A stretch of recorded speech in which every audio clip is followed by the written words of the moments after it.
Like you said, game face is on, and welcome everyone to season 2, episode 8 of Asteroids in Exile. Hello, or as we also say, episode what do we know? 17. 17. There you go. Hi, Martin. How are you? Hi, Nif. I'm fine, thank you. How are you? I'm doing awesome, thank you. Got my coffee, all good to go. So we've got a lot to get through today because it's been a while since our last episode, I think. Yeah, and I have no idea how long it's been. It's been busy times for both of us. It's been a very busy couple of weeks. So I moved apartments. I sprained my ankle. It's been fun. You can imagine. What about you? And you've been once again preparing for your parental phase. I've been taking a introductory class for the birthing process and everything that follows after it for the first few weeks of this new life that we force into the world. And what we were talking about before, and I think interesting, is seeing your perspective change on on things around you as you get ready for that next phase. So it's a sad thing. Lots of tears. Why is it sad? Because you have to finally grow up. Is that what you said? Yeah. It's like, I'm still stuck in that Peter Pan phase. It's like, I refuse to grow up and you can't make me. Yeah, but I have no crocodile that... Well, a crocodile should eat me because my son gets to be Peter Pan. Yeah. It actually, we didn't plan to talk about Peter Pan, obviously, but I really love the whole idea of the crocodile with the clock and time passing and the fact that Peter doesn't want to grow up and Captain Hook is like plagued by this crocodile with a constant reminder of time passing. I would love to discuss like the meaning behind all of that because it's always been fascinating to me. But anyway, maybe save that for a future episode. I have never thought about it that way. Yeah, I mean, there's something there. I haven't really spent all that much time thinking about it, and I don't know the Peter Pan story all that well, except for the fact that he's the boy that refuses to grow up. Yep. But I'm sure there's some sort of analogy or something about that, We just have to wait for the next really good Peter Pan movie to come out, then we can review it and have that discussion. Yeah, like the real life, the live action adaptation that comes out in the Disney craze right now that Pinocchio has lost its director. Yeah. Whole other story. Yeah. I didn't even know that they were doing a Pinocchio. I know they're doing Lion King, which I'm super excited about. Yeah, that's going to be interesting, especially with the cast. Yeah. Oh, man. You put Beyonce's in there. I'm there. Should put a ring on it then. You should see Martin's face right now. It's fantastic. Maybe I will, Martin. Maybe I will. So, our key big topics for today is going to be Thor Ragnarok. So, discussion on that one. And Martin and I have both seen Thor Ragnarok. We have, yeah. And then Justice League, which only I have seen. Yeah. So, yeah. So, those will be non-spoilery reviews, both of them. Both of them? Okay. But if we go into spoiler territory, I guess we'll give you a warning. So. Of course. We'll do our best.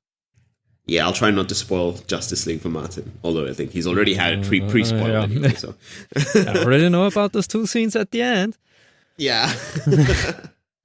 All right, so where we'll start, though, is just with trailers and news, and then we'll get to Justice League in about maybe 30 minutes, depending on how things go. So we'll set the timer for that. Cool, so trailers, what's been going on? There's been a few things dropped. Yeah, we got a new trailer, or the first regular trailer for the Black Panther movie, coming out in February next year. Yeah. I mean, it feels like so far away, but it's so close, right? I mean, it is. It's only a couple months away now. It's 3 months. It's the fact that this year is over. Yeah. My son's going to be already here when Black Panther hits. Oh, wow. Yeah. Going to be the White Panther. Yeah. That's why people tune in them. The humor. Oh, our awesome jokes. So, what did you think of the Black Panther trailer? I like the teaser more, to be honest. I thought that... Me too. Yeah. Trailer seems very, very formulaic. I don't like the music. I like the song more from the teaser. I think that was by Run the Jewels. Yeah. But nonetheless, awesome visuals. How's it called? Andy Serkis gets to talk a bit. You see him as a human being. I know he gets CGI. an actual human part for a change. I liked the trailer. I thought the teaser was a lot better, and it's only because I think just the editing and the cut was a lot better. I also thought that with this trailer, they just gave away too much. Like the fact that you're going to have 2 panther suits, so maybe one of them's like it's not a panther, it's like a yellow jaguar or something. Yeah. Do you know what the character is that Michael B. Jordan's playing? Yeah, I don't know my Black Panther lore all that well, so I knew it. I'm not that steeped into the Black Panther lore. Yeah. Let me do a quick Google search. That's actually our thinking Googling music. But yeah, I mean, the key thing for me was, it would have been good if they didn't give that away. Yeah. I don't know whether whether there's going to be additional story points about, or whether he's the ultimate bad guy that they're going to be facing in this thing. But it's kind of like, we don't, it would have been nice to see that as a surprise rather than just having it laid bare in the trailer. I don't think it's as bad as like the Doomsday reveal in the Batman v Superman trailer. That was in the trailer? But, yeah. The Batman...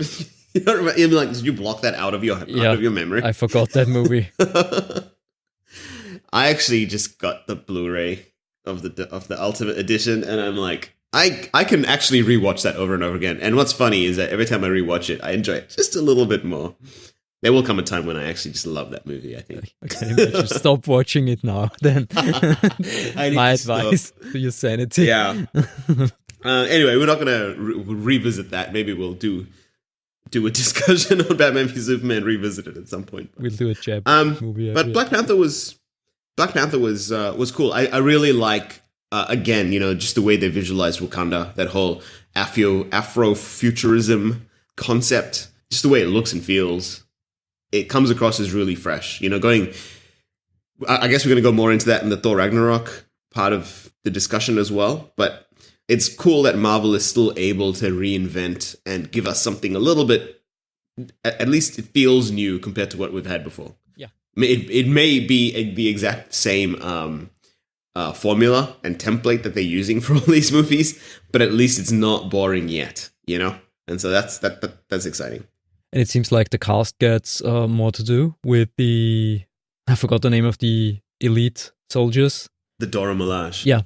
Yeah, I'm like, I was going to bring that up. Yeah. Yeah, go on. And those are so neat because, I learned about if they hadn't shown Killmonger, that's his name, the name of the villain from Black Panther. If they hadn't shown his suit in the trailer, people would have known him from the action figure listing. Oh, right. Because there's an action figure of the golden suit. And my nieces watched the trailer and they really dig the soldier ladies whose name escaped me again. Dora Milaje. The Dora Milaje. No, so the Dora Milaje are, because T'Challa, the main actual Black Panther, is the king of Wakanda. They're his personal bodyguard, I think. Yeah, so I don't know whether they're just his personal bodyguards or whether they're like they are the bodyguards to the king specifically. I think so. Whoever is in that position gets them. They look badass though. They look so cool. Yeah, so I can't wait to see them in action as well. And like just that, there's that one scene in the trailer where T'Challa walks in with the Dora Milaje like flanking him. So there's like 3 of them, one on each side and one behind him, and it just looks like every time I walk into a room, I wish that could happen. Like just flanked by these awesome bodyguards. So cool. Yeah, but I'm super excited over this one. So the trailer worked. And I guess that brings us to our second big trailer, The Last Jedi. Yeah. And this is we put a question out to the audience as well, and we got we got a reply.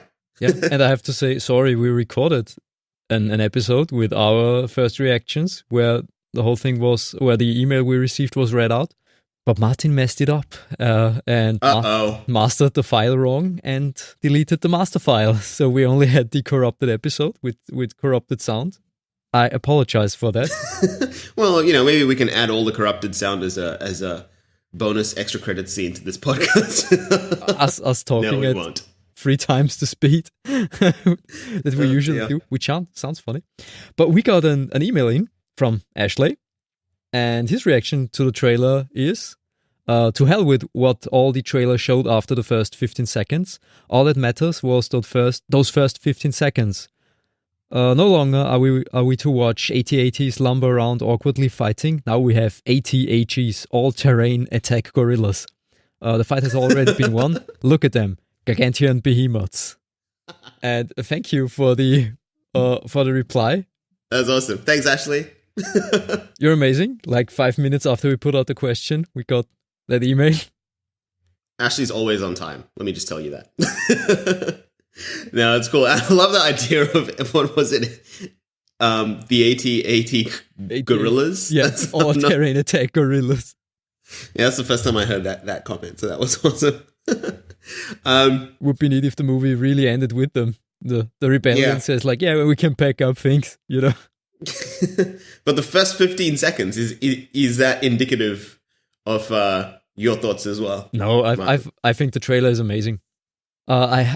We talked about it at work, and I had this epiphany. You have to compare J.J. Abrams and Rian Johnson with painters.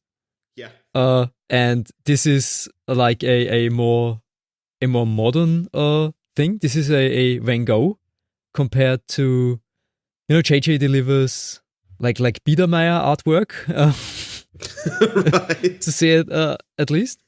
No, I really dig the trailer. I mean, it's no spoilers. There are some things that might indicate where the story could go, but I think all those things are just were cut together to get you interested in the movie and to stir up conversation on the internet.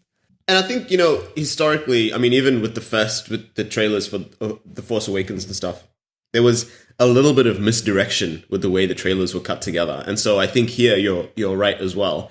There's probably some misdirection going on with what's going to happen.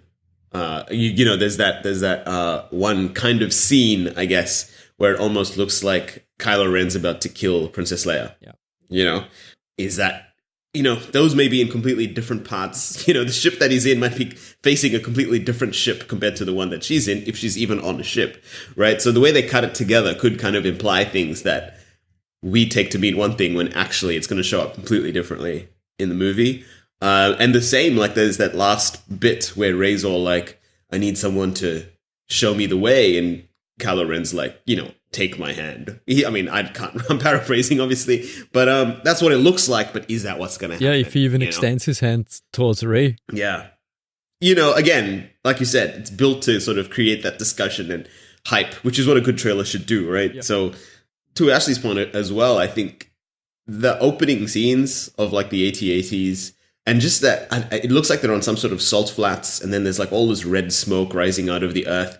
It's almost like biblical imagery. It looks so cool. I just love how each time we get one of these movies, the improvements in the effects and just the visuals of it, and just the artistry. I mean, going back to the painting analogy of where the directors are artists, like I love that you can freeze frame some of those things and just like you could put it up on a wall. Yeah. It just looks so nice.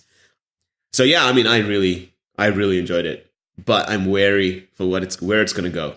Let's just say that decisions were made that put my mind at ease about the possible Star Wars future. Well, and the fact that Rian Johnson's got another 3 movies exactly in the development lab. So, but apparently these are not going to be Skywalker focused. No, they won't. And so it's going to be interesting. What's your thought on that? If it's not Skywalker, so these are the next 3 movies after the current trilogy is finished. If it's not a Skywalker story, is it a Star Wars story?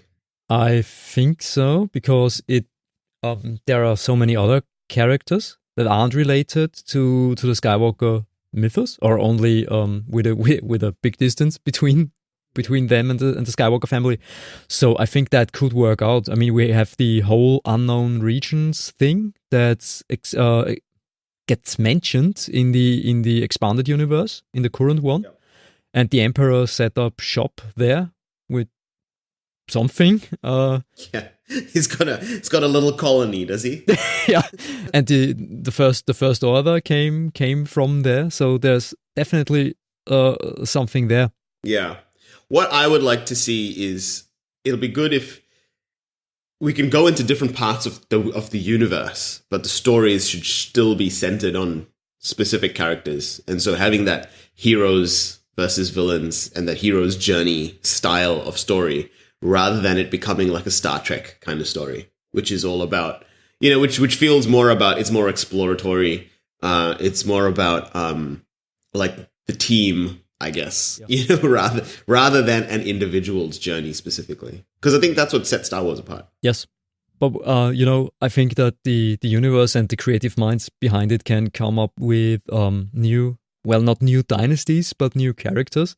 I mean, if you look at Rogue One, which established a completely new set of figures, but integrate so well into the known canon. Yeah. Well, except for Ghost Dog's character. How was he called? The rebel leader who was established in Clone Wars. I want to say Maz Kanata, but that's the lady from the from the Force Awakens. Damn it, Mon Mothma. No, she's the rebel leader, and he even got a big part now in Star Wars Rebels. He's an example of badly developed. Thrawn, not Thrawn. No. I don't know who you're talking about. the rebel guy. Oh, I don't know. I even don't know the actor's name. He played the main role in Ghost Dog, the Jim Jarmusch film. Oh, Forrest Whitaker. Forrest Whitaker. Oh, Forrest Whitaker. Yeah, Forrest. Okay, for Ghost Dog. Okay, I'm like, if you said the Last King of Scotland. Oh yeah, he was that as well. Yeah, I forgot his name. Yeah, yeah, and that's you know, I know a ton of Star Wars names, but his name always escapes me because he's so formulaic, just a foil.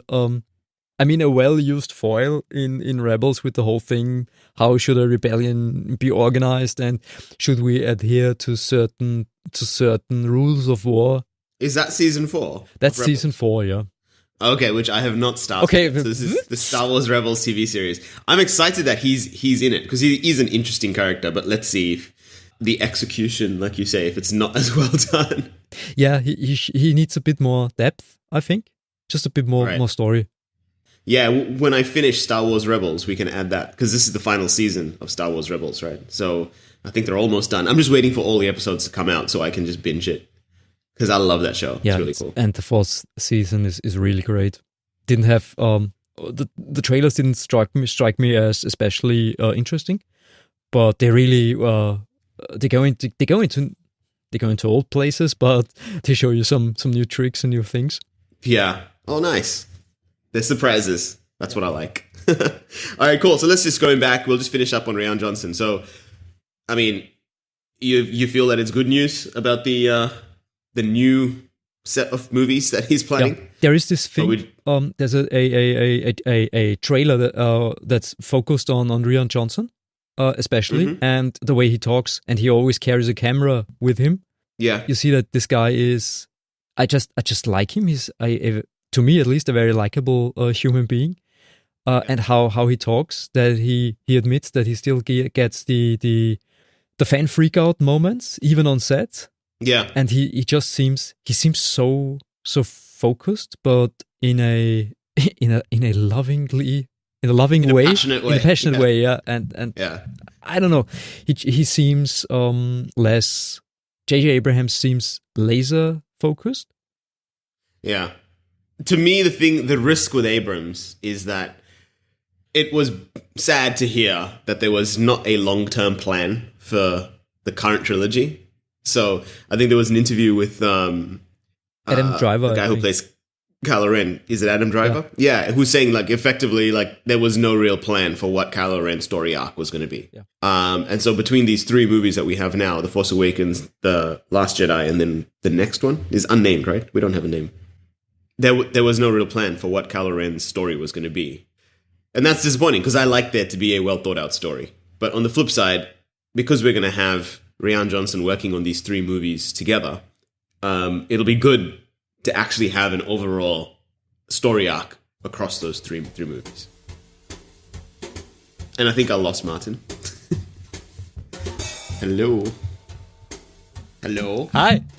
Yeah, we're back. Okay, awesome. I just kept on recording, so... Yeah, me too. Okay, cool. All right, where were we? What was the last thing?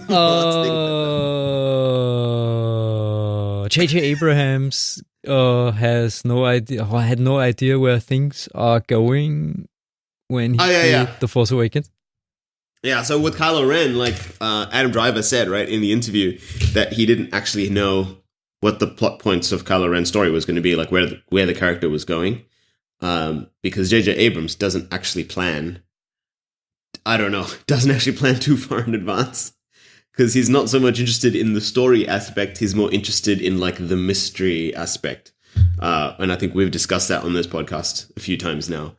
So for me, it's good that having Rian Johnson in the driver's seat, looking after 3 movies as a part of the next trilogy, that we're actually going to have a thought out plan and approach for whatever that trilogy is going to be. You know, it's not just going to be like, let's just see what happens. It's actually going to be like a well thought out story, which is what we had effectively with the original trilogy in the first place. You know, you don't think so? I mean, because it was retrofitted. After the first one, right? They had to make the next 2, but at least they all came together. Yeah. But you see what happens when people who claim to have a vision get to realize it in the prequels and Clone Wars TV show and stuff, where people have to, as you say, retrofit stuff to work in the broader context instead of giving you a direction. Yeah, and taking outside input. Letting the next person pick it up. It's kind of like passing the ball, right? And you see... Sorry. I can see that there would be benefits to both sides. But I don't know. It just makes me feel good when there's a well-thought-out plan. Or a well-thought-out story. Yeah. I'm totally on board. I'm totally on board with you on that. That's why I'm so excited to see Rian Johnson getting to realize things, because he's a creative guy. For sure. I hope he gets to keep the creativity for the Star Wars movie and hasn't been pressed into a form by the Disney machine. Yeah, well, I'm pretty sure the Disney machine is going to get involved, but within that construct, I'm sure he can still maneuver a really good story out of it. So let's hope. Let's see. Fingers crossed. Fingers crossed. All right, cool. So that was our Star Wars discussion. So we're quickly going to go through a couple of other trailers that came out, and we'll just get some instant reactions to them. So we probably won't go into deep dive mode. So let's start off with Philip K. Dick's Electric Dreams. Yeah, it's a TV series that's going to come out on Amazon Prime, and it's like Black Mirror, but with Philip K. Dick centered stories. He's the guy who wrote the book that Blade Runner is based on, The Two Androids Dream of Electric Sheep, and a lot of other things. He wrote the story for Minority Report, and there was this Ben Affleck movie where he gets his brain erased after every job. Oh, was that? That's the Keanu movie, isn't it? Is it a Keanu movie? I think it was. Yeah, he did a lot of sci-fi things, like There was this Keanu Reeves animated thing, A Scanner Darkly. A Scanner Darkly, yeah. Where he provided... Which I never saw. I didn't like the animation in that. Yeah. I couldn't watch the whole thing. It was just too trippy. Yeah. But the movie's not that bad. Right, okay. Yeah, and I'm really looking forward to the show because I dig the ideas that Philip K. Dick postulates in almost every one of his works. And we have... in one episode, we have Bryan Cranston, and the trailer seems to go all over the place, like Black Mirror. Yeah, because it's not one continuous story, right? Yeah. So it's going to be one of those, like, each episode is going to be a different story. So that'll be cool to see how they put it all together. Yeah, and Amazon Prime they're not struggling, but it feels like they can't find footing in the streaming market. Yeah, I think they do have a lot of critically acclaimed shows, but their shows are generally critically acclaimed and not audience, massive audience shows. So, I mean, maybe this is a good segue then to go into the fact that Amazon's now bought the rights to The Lord of the Rings and want to create a TV series out of it, I don't know whether Jeff Bezos said this or not, but it's effectively their Game of Thrones. They want their own mass appeal fantasy show. Yeah, everyone's expecting a Game of Thrones, and I wonder if they do the Silmarillion. Well, and so this is where I think, things get complicated. I'm not sure. They said it's going to be a prequel to The Lord of the Rings. Okay. They didn't say it's going to be a prequel to The Hobbit. Oh, yeah, yep. Right? Sorry, yeah. And so what isn't, I mean, from a Tolkien fan, what's the story that happens between The Hobbit and The Lord of the Rings? Because I'm pretty sure that was a lull period of history.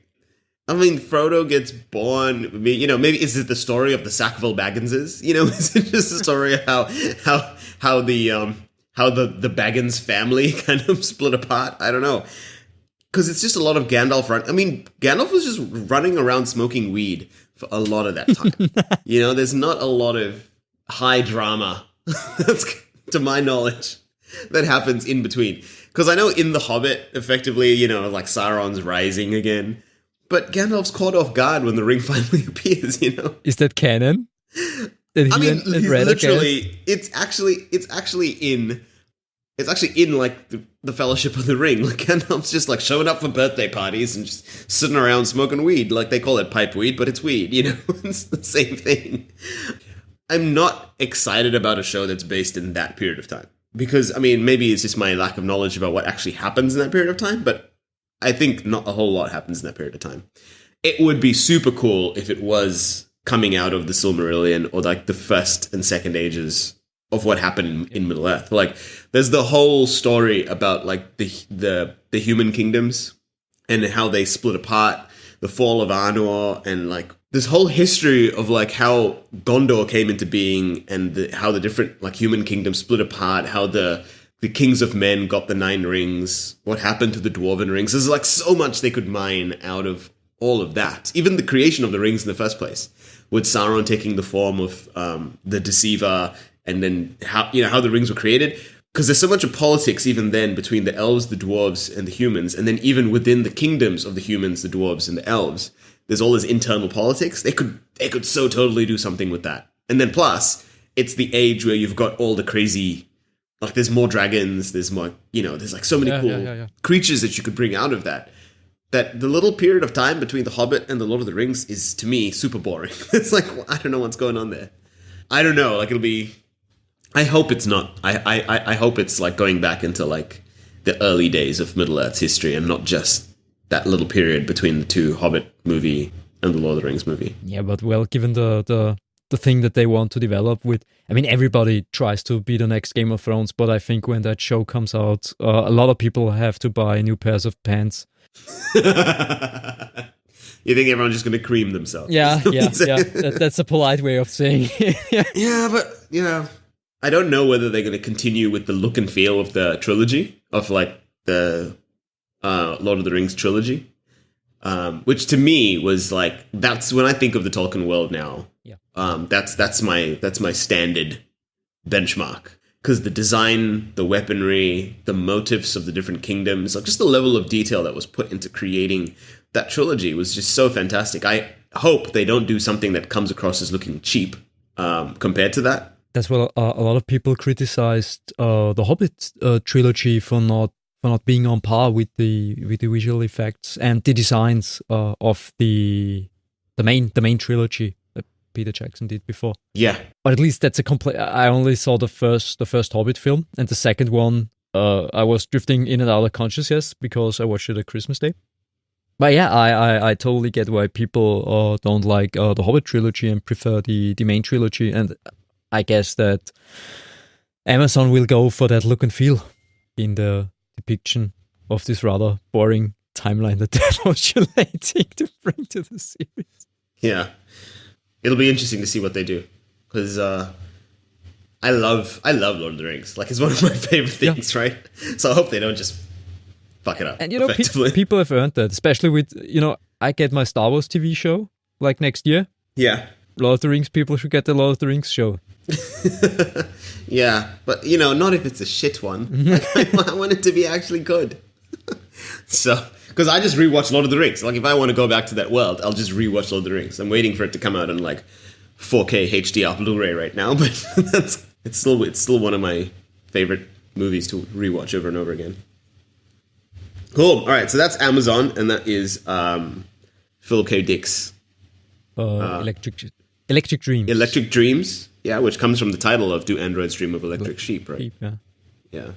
All right, cool. So the next trailer, we'll go through these ones quickly. I guess we had The Shape of Water from Guillermo del Toro. So this has got some award season buzz around it. So people are saying it's Oscar worthy. Yeah, and I know a person who saw it in Cannes. Mm-hmm. Did it win Cannes? I don't know. At this festival, and he said the film is amazing. He went in with no expectation. He just read Guillermo del Toro, and then learned about the premise of the film and thought, this is gonna be shit, but I could spend 2 hours of my life doing worse things. And he came out a convert and said, watch it. Yeah. I mean, my favorite Guillermo del Toro movie so far is still Pan's Labyrinth. And this has a little bit of that vibe to it. Like his creature design obviously has a theme, you know, and the water creature. So it's about is it a deaf girl that falls in love with a water creature or something? It's a mute girl. Oh, she's mute. Okay. And the water creature kind of looks like Abe Sapien from Hellboy. So, you know, again, he's got a very, very clear, very clear sense of design around these creatures. But yeah, I mean, it's getting some really big award season buzz. So I'm looking forward to actually seeing that one. And then Pacific Rim 2. Yeah. It's happening. It's happening. Your generic action movie. I liked the first Pacific Rim. I think it was a well put together movie, and this is Guillermo del Toro as well, right? No, this one's directed by a different person because. Oh right, okay. Yeah, but the name escaped me. I thought, he made 2 movies in a row. Well, I guess that makes sense. Yeah, if he had Shape of Water coming out, then yeah. But this one looks a little bit of more of the same. Yeah. But it's also got some interesting things in the trailer, like the different mechs, the Jaegers are fighting each other now. So yeah, but the designs have been watered down, I think. I feel they're not as good. Yeah. I mean, it'll be interesting to see whether it's just an early release of what the things will actually look like when the movie's finally finished and all the effects are put in. But yeah, they don't look as good. Yeah, I hope they go the not Gundam, the Macross route, where they get add-on parts for the robots. Yeah. Like rocket launchers and stuff and armor plating. Well, this looks like they do have a lot of built-in. I mean, it looks like all the weaponry is built in. But I don't know. I don't know whether they can. Maybe that's like the big thing at the end is like several of them get destroyed and they need to reassemble them from the parts of each other, and they create like a Voltron style. That would be amazing. Voltron style machine. Yeah. All right. Cool. So yeah, I mean, I'll watch it. Yeah. So me too. we'll wait for another trailer. No expectations there. And then Grant Morrison's story, Happy. Yeah. This is a TV show, isn't it? Yeah. But it's based on a comic book, which I didn't particularly like, but I really dig where they're going with the series.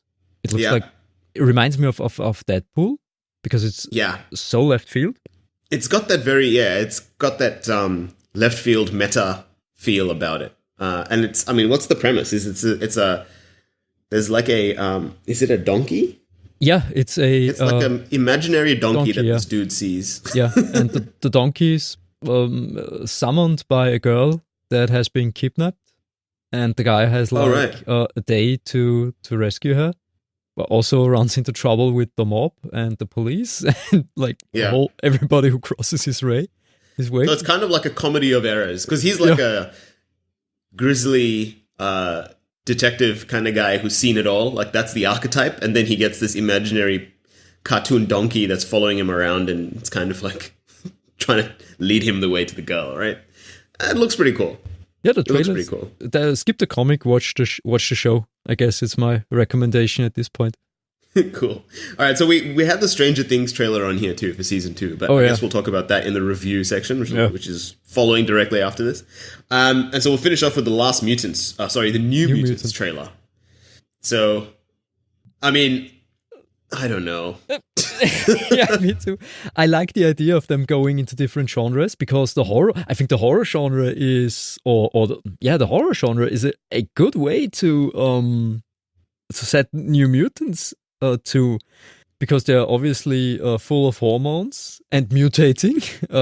It fits. Yeah, but it feels like they wanna ride the Legion wave was my first thought.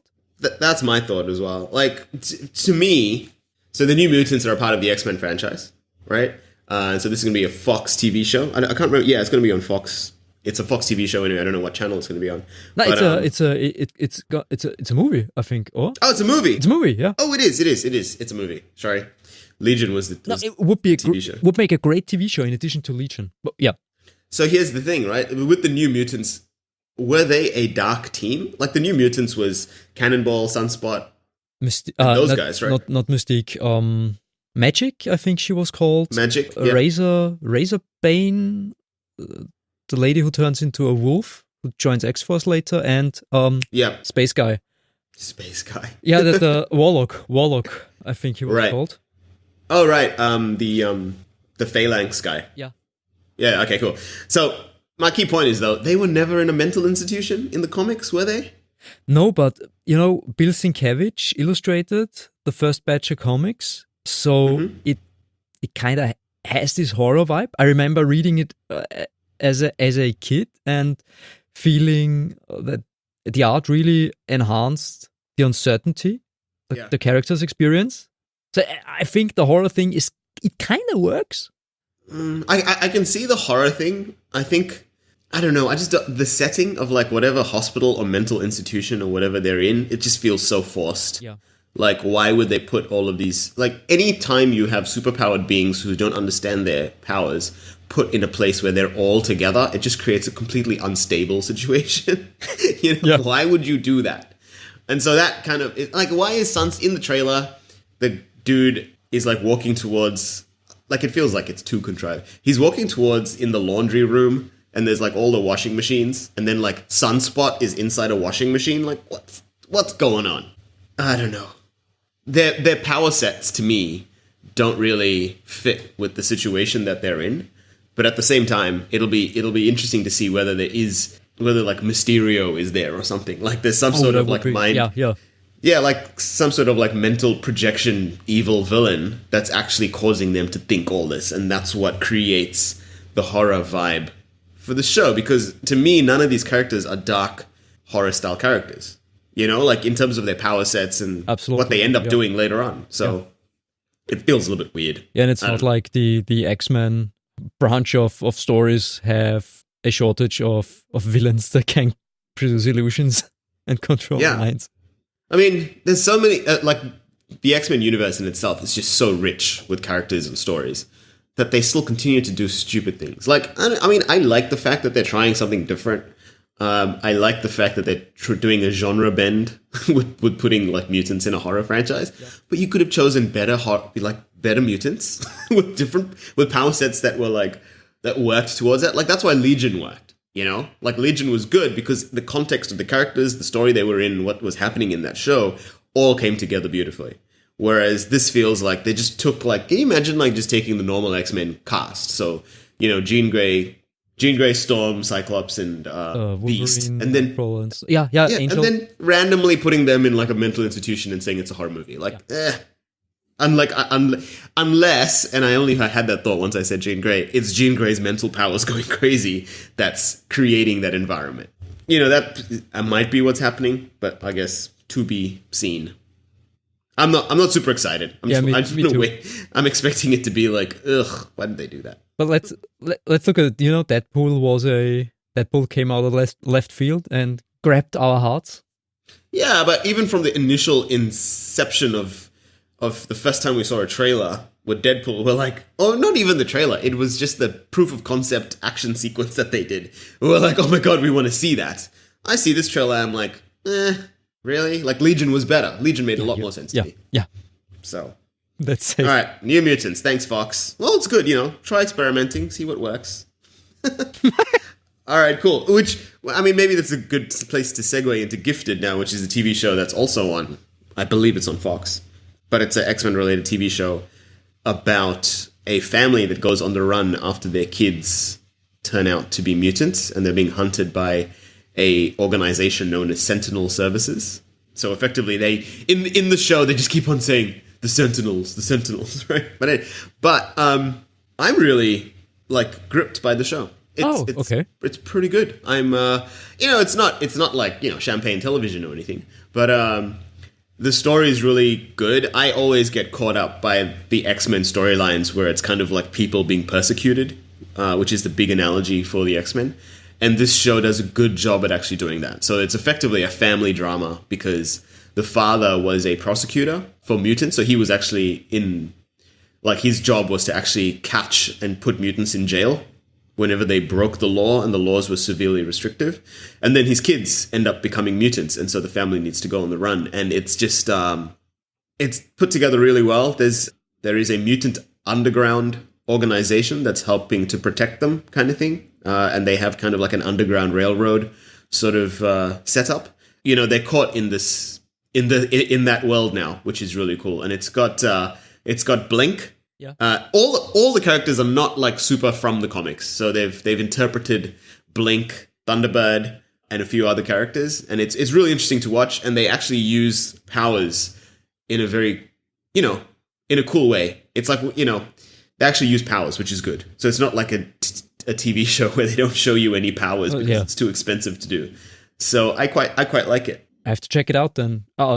Like we found out in our pre-show talk, I haven't even known that the show is already on the air. Yeah, I know. I mean, it's still a network show, but it's not story of the day. It still has an overall sort of story arc, and then it spends time to talk about the character drama as well. So you get your sort of network television skew, but you also get a really good like action story as well. So. Yeah, it's pretty cool. Pretty cool. I'll check it out. Oh, and it's got Polaris as well, so she's nice. Good. So yeah, not Magneto.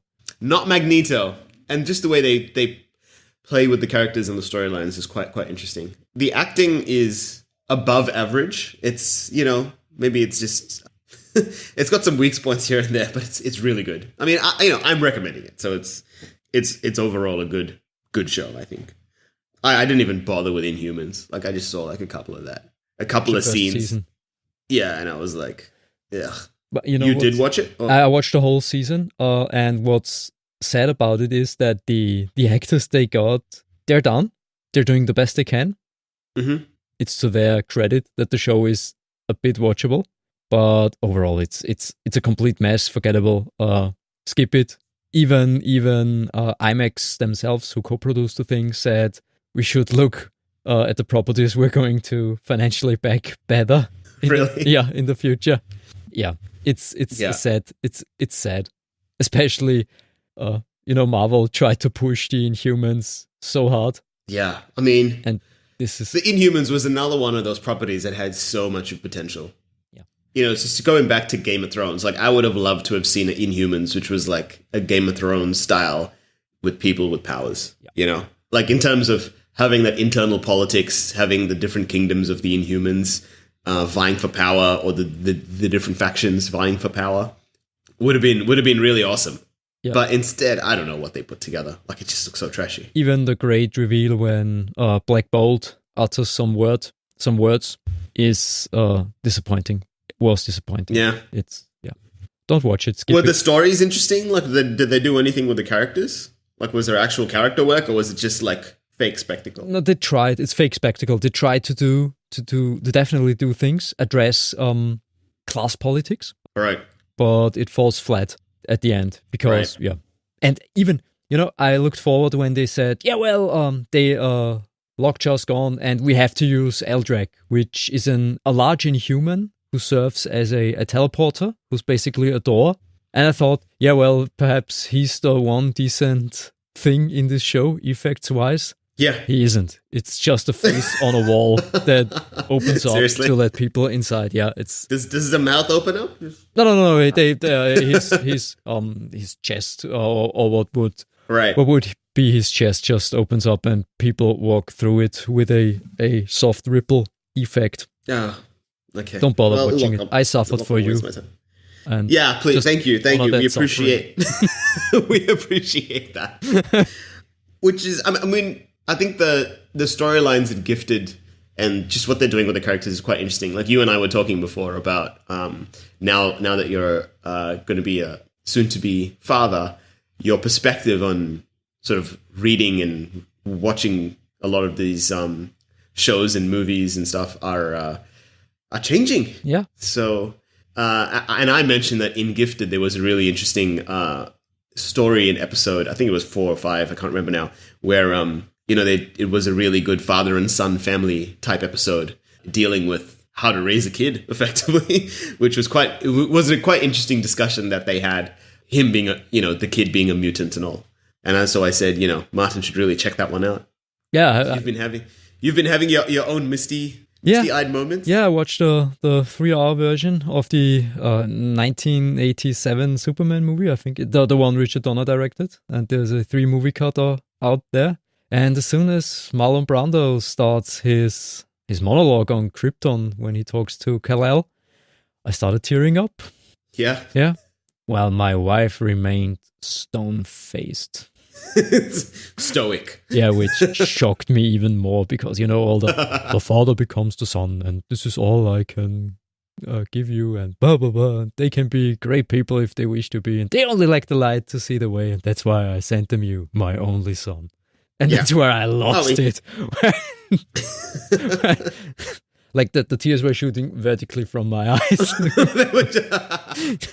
We got horizontal tears. Yeah, no, that's that.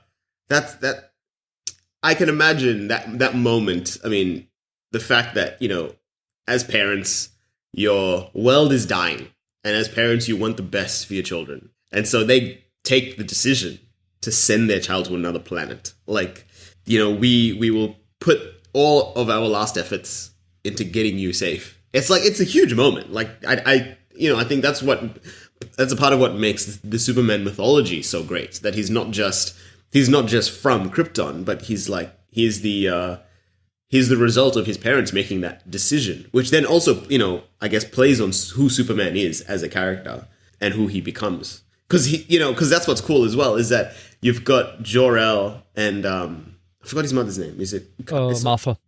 No, well, that's his human. But he's got his Kryptonian parents, sacrifice themselves for him, and then he gets raised by the Kents, who teach him all about effectively hometown values, right? And that's what creates Superman and Clark Kent. That's what actually makes him who he is. And it's fascinating to view that as a parent and think about those effects and decisions, I guess. His wife's called Lara. Yeah, I was thinking Kara, but that's Supergirl. Cousin, yeah. Yeah, but you're absolutely right. It's and the analogy of launching your kid into space is basically it's the birth process. Coming out of the womb of the of this protected space. Yeah, and getting fired or pressed out into the world. I learned about this stuff. I know you've just recently come out of birthing classes, I guess. But it's also and I think it's interesting. I mean, even Superman Returns, the one with Brandon Routh, did that as well, where he comes back and he sees his 5-year-old son or whatever it is, and he I can't remember the speech now, but he gives while the kid's sleeping, he tells him effectively what's in store for you in the future as the son of Superman, Yeah. And it's rousing because I think you have those you would have those thoughts around what is the world that this kid's going to be living in. No, you have those. What is the future that they're going to inherit? Yeah, and even when the kid's not there. I mean, I set up an email account for the kid and I started writing him emails, kind of justifying all the decisions I make in the preparation. That's a cool idea. Yeah. Yeah, and I mean, it could serve as a cheap excuse in the future. I mean, we're all. How did my father put it? We're doing our worst, but with the best intentions. Yeah. Yeah. No. I mean, that's the history of parenting, isn't it? I mean, it's kind of you can only do as well as you can at the time, almost. You yourself, and I'm sure you can. I can imagine, and I'm sure you can appreciate. You just feel oh my God, I'm a parent now. It's there's no handbook. Yeah, and like you said with the Peter Pan thing, I don't even feel like an adult. I mean, I pay for an apartment and things, and I go to work. But the majority of my thoughts is centered around the thing we are doing now, thinking about Star Wars. Yes. And stuff. Yeah, which is a very like maybe millennial type approach Yeah. to the world. I mean, because I think historically, maybe anthropologically, in human society, we've had these very clear demarcation points between when you are a child and when you become an adult. Like your tribe, your tribe gives you assent into becoming an adult because you go through some sort of ritual or something. You know, you go through that process. Yeah, there's a clear distinction. Yeah, there's a clear distinction. Whereas I think for us, you know, in like Western civilization, perhaps, in the way we live, it's kind of like, you know, it's kind of amorphous. You kind of, you know, you get to drinking age, you kind of transition into working age, you start to vote, and then, but there's no like, you are now an adult, you know, like maybe legally, you know, above 15, you are, you know, legally tried as an adult and stuff. But as a person, you don't go through a process which actually draws that line in the sand. But there's this interesting thing that I didn't realize. It's with the nieces. Recently, my dad said because the stuff we talk about, especially now that my niece came to us and asked about the repercussions our new government might have for her with the rise of fascists and stuff, and those are and my dad realized that those are things that we didn't talk about with my aunts and uncles, and he couldn't talk about with his aunts and uncles. And because we are more, or that's his theory, because we are more aligned with our childhood, and our childhood still factors into our adulthood, kids trust us more and are more open because they realize that we acknowledge them as almost equals. Yeah. And that this is the biggest chance we have with the air quotes millennial mindset. Right. Yeah. Because I mean, I think it's like still keeping that empathy. We still understand perhaps what it's like, or if not understanding, at least the communication channel feels a lot more open. You know, and so that's why it's maybe more comfortable to be able to say, yeah, I can ask that question or something like that. And it's like, you know, my niece sends me to Toys R Us when we're in the vicinity. I love that she sends you. That's great. Yeah, because I know that in previous generations, like, you know, you watch TV shows like The Wonder Years and stuff, which I haven't watched since I was a kid. But like one of the big, you know, I was 8 years old or something, and I understood that there was a gap between Kevin, I think that was his name in the show, and his parents' generation. Like, the father was an adult and Kevin was a kid, but there was no real communication between them. And so, like, there was that gap between the parent generation and the child generation. Whereas I think now, and then especially with your aunties and uncles and stuff, perhaps who are kind of more mentally aligned, to use your word, with like childhood stuff, that communication becomes easier. Because you're right. There's like less of a barrier between the two generations, if you will. And we're open to taking.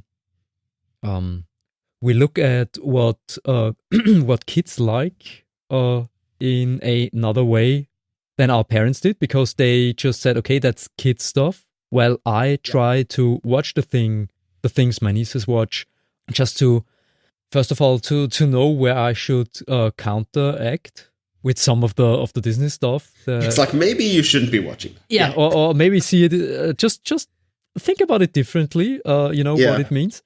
And I guess that's a big strength too, to allow yourself to surround yourself with ridiculous air quotes again, things for a while, to get a understanding of where the kid might come from, or what it sees in those things. Yeah, it's maintaining that perspective, right? All right. Well, this certainly took a little bit of a turn into a discussion.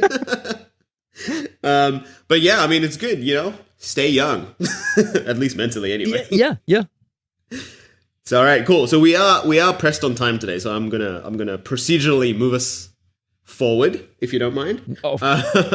Please and do. go into like just in general, just the rest of the news that we had around TV and stuff, and then we'll get into the Thor Ragnarok and Justice League discussions, which will be our two big topics for today. So you had something around Dirk Gently? Oh yeah, Dirk Gently. There's a US version of the show. It's on Netflix in Europe. I don't know if on which cable network it's run. It runs on the US. First of all, Max Landis helms the show, so right. It might be it was certainly a thing where I had to think about watching it 2 times. But the first season was very good, and the second season started a few weeks ago, and I stumbled upon it. And it's really good. It became a really good show. I mean, Elijah Wood is in there, so your mileage may vary. Come on, it's Frodo. Yeah, but you know, I can't. You're not an Elijah Wood fan? I'm not the biggest Elijah Wood fan, I have to admit. But saying that, I can look above and beyond my dislike of his face, and that's more a personal thing because he looks like my cousin. And I hate my cousin. Well, if there's ever a reason to dislike someone's face, I guess. Yeah, hell has no fury like I have for my cousin. Just all right. I was like, wait, are you going to completely diss Elijah Wood's face? No. He of course, he's a beautiful man. Except for the fact that he looks like my cousin. Yeah. And my cousin has a beard now, so I can look above that fact. But the show's really good. It's completely bonkers and crazy and insane, right? And has, but it fits with the if somebody read the Dirk Gently novels by Douglas Adams. Yeah, it's Douglas Adams. So, I mean, just to give us a refresher on the premise of the show, Dirk Gently is a holistic detective. So cases find him, and he just walks through life solving those cases. But they're not normal cases, right? No. They're always bigger things. And the BBC did a show with Jason Mangan. I think it's called Jason Mangan as Dirk Gently, which was a really great show, but got the X after 3 episodes. Oh, right. But you can get it on DVD, and it's a really good show. And this version is, of course, more US Americanized, given the cast and stuff. But it's really good. I really like it. I dug the first season, and the second season is killing it in my opinion. Is that in terms of story or? Yeah, in terms of story and the sheer insanity. There is this pink-haired medieval dude, and there's this whole medieval society where they fight with scissors, sword-sized scissors. Okay. And awesome. If that's any indication of where this thing goes. I'm just imagining like a whole bunch of like dressmakers and tailors going to war right now with their massive scissors. Anyway. Yeah, and the palace guards have helmets that are shaped like castle towers. Cutouts for that's the insanity that we're talking about with this show. Okay, so I guess the recommendation is if you're ready for insanity, this is your show. Yeah, you have to go in with an open mind, because otherwise you just sit there and go, what is happening? What am I watching? Okay, cool. Awesome. Well, it's always been on my radar. I haven't seen season 1 yet, but I guess now is a great time to jump on. There's just way too much to watch right now. So it's like there's a long queue. All right, awesome. So that's pretty much it, I think, for our movies and news reviews section. Did we leave anything out? I think we got it all, right? No, we got it all. Cool. Do you want to go into the big topics then? We'll start off with Thor Ragnarok. Let's start big. So, initial impressions. It's a good movie. It proves that Marvel, as you've mentioned earlier, can go into new directions and show us new things, because this is, and that was the first thing I said after the movie. This is a Kirby and not Al Williamson, who was the second biggest Thor artist. I forgot his name. That's a highly specific question. And I just and I have the artist edition. Yeah. Okay. Yeah. Well, you think about that. Yeah, it's just a fever dream made into reality, and it's a good movie, but it's also how should I put it? It stumbles upon its own legs while running, and the biggest problem I have with it is the humor, which really especially in the third act, it really bothered me because all the jokes get telegraphed to you after a certain period. Right. That's the biggest. That's my biggest complaint. It becomes too funny. It becomes too funny. Yeah. It almost it's not taking away from the drama. It doesn't take itself seriously enough, or no, not that, but it takes itself seriously enough, and I see the need for the humor to keep the experience fresh, because Doctor Strange proved that this can work, and people tend to overlook some flaws that are not present in this movie, I might add, or at least they're present at the start of the movie. But those are script problems. Yeah.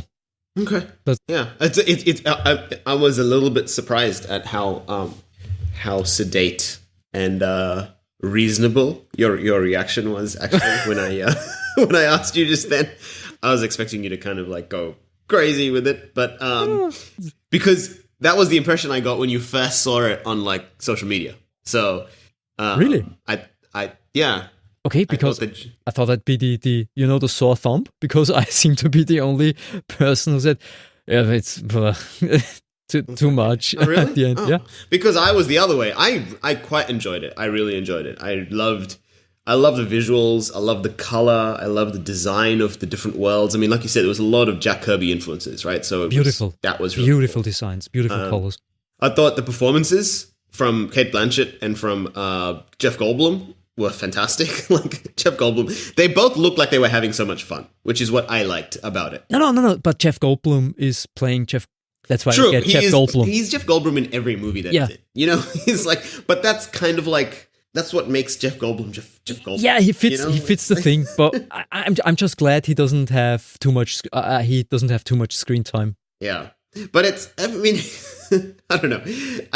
Because he's got clear character differences. He's not Dr. Ian Malcolm as it's not. Is it Games Master? The Grandmaster. The Grandmaster. Yeah, he's not Dr. Ian Malcolm, but he's still Jeff Goldblum enough that he gives it that edge. It's kind of like the Grandmaster with a twist of Jeff Goldblum. Yeah. It's like, that's the. I like his approach to the way he plays the characters. Like you put De Niro in that role, it'll be completely different. So I like that edge that he brought to it, because I think it both set the tone of the movie and those scenes, but also matched the tone really well with what they were putting together. Overall, he perfectly fit into the movie. No, you won't get any arguments from me there. Yeah, so that was really cool, and I mean Cate Blanchett as well. The thing that I had a problem is it kind of those two, because they were in different parts of the solar system or the universe, I guess, and they kind of felt disconnected, because the movie felt like it was like lots of short stories that all fit together to create that larger story, and that kind of like I would have liked to have seen more of a coherent story, but at the same time, like just watching what it was a lot of fun.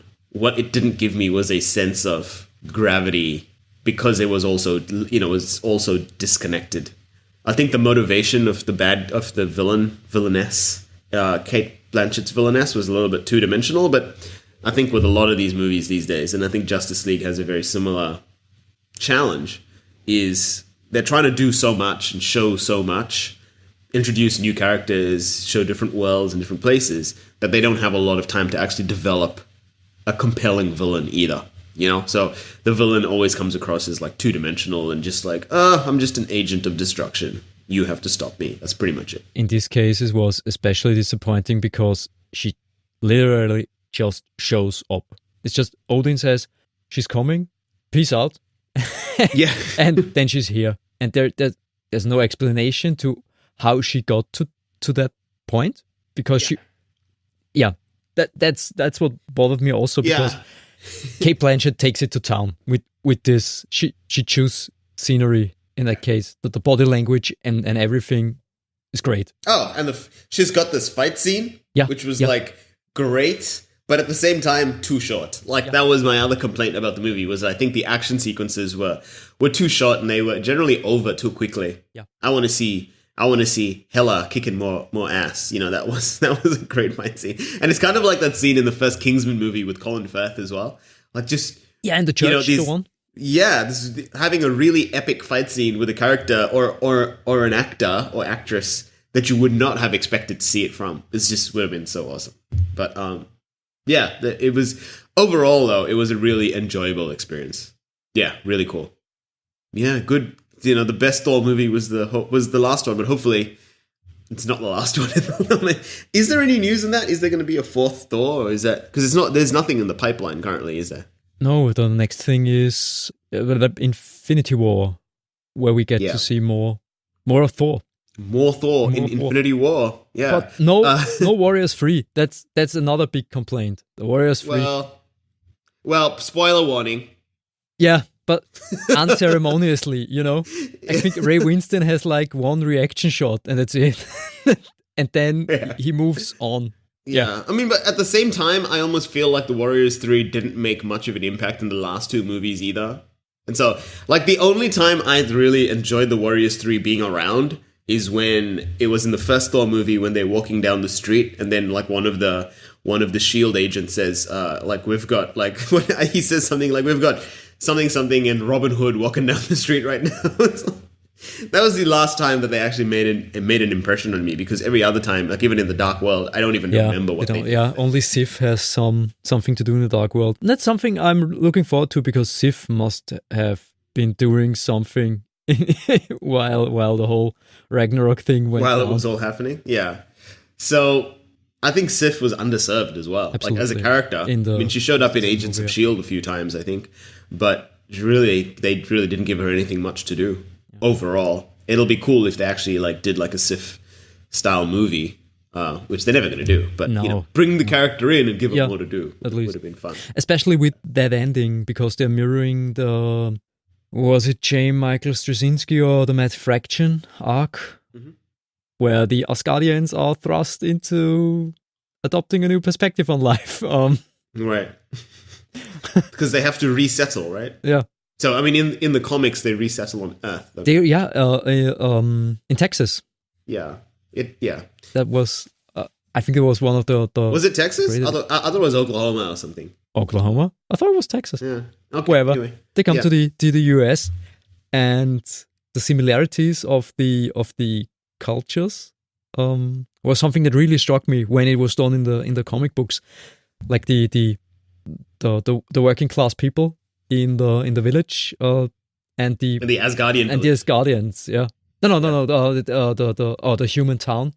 Okay. Rather, and the Asgardians interacting with them and finding common ground. Oh, cool. That's an interesting. That would be an interesting story.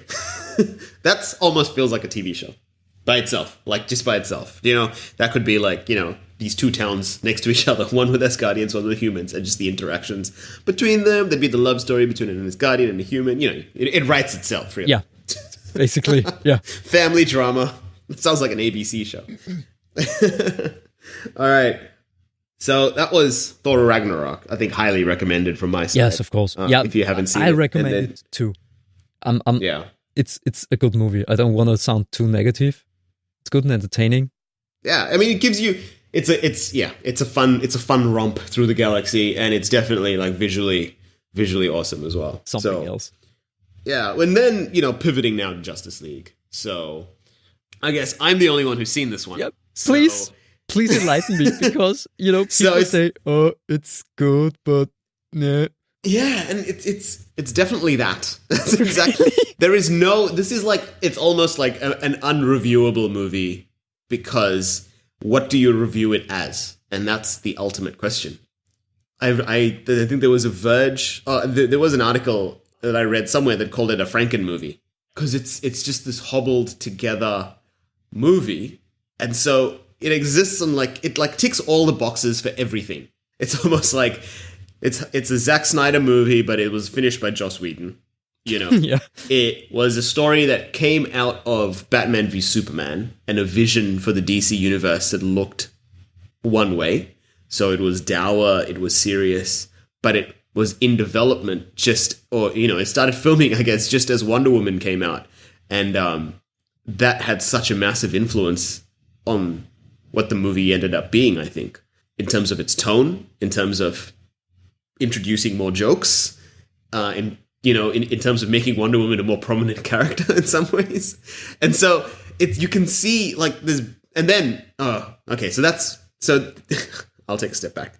I'll slow down my thoughts. So it's got like, you can see elements of all of those things in it.